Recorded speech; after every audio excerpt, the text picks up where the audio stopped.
We continue with coverage of an unarmed man shot by Rockford police officers over the weekend. Demands for transparency by the public. Well, Rockford police released the name of the officer involved yesterday. Rockford police say Officer Dominic McNeese is the officer involved in the shooting on Friday night. It happened in South Main and Springfield Avenues. Authorities say he fired his department-issued weapon 5 times. Tyrese Jones was shot 3 times, once in the arm and twice in the back. He is in critical condition. The Winnebago County State's Attorney's Office and Winnebago Boone Integrity Task Force held a news conference over the weekend to release new details. They say on Friday, police saw a vehicle they were investigating with Jones inside. Jones is wanted on multiple charges, including aggravated domestic battery. They say police attempted a traffic stop, but the vehicle fled, and while trying to flee police, authorities say Jones approached another motorist with what appeared to be a weapon. That's when McNeese fired his gun, and State's Attorney Marilyn Height-Ross says no weapon was found at the scene. As this case continues to develop, community members say they are looking for transparency from law enforcement.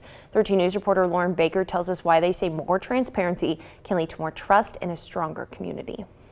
Across the nation and right here in Rockford, 2020 has brought unrest and protest. We've been having months worth of protest because of the killing of George Floyd, Breonna Taylor, Elijah McClain. Now some say they find themselves frustrated once again as an unarmed black man is shot by Rockford police on Friday. Sad for the victim, sad for the officer put in that situation. A situation that Reverend K. Edward Copeland says needs transparency by police and leaders to help with trust and healing in the community. Transparency speaks to what is the process.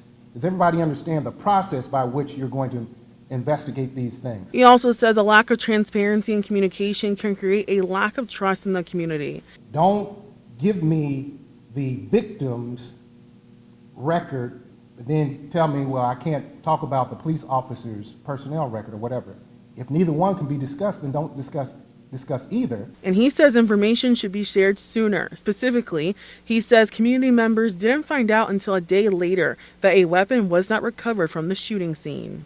Sometimes people don't trust results that are actually factual because nobody explained the process and it looks like everything was done behind closed doors. And if transparency and policies can be changed now, community leaders say it can lead to a community working together. And so police have an obligation to be trustworthy and to instill confidence so that not just police brutality and police misconduct, we can stop the violent crime in the streets. We really need to listen. We need to listen to what people are saying. People feel like they're not being heard.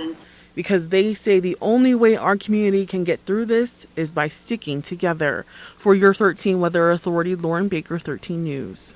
Copeland says community members also need to speak up about these issues and voice their opinions to law enforcement.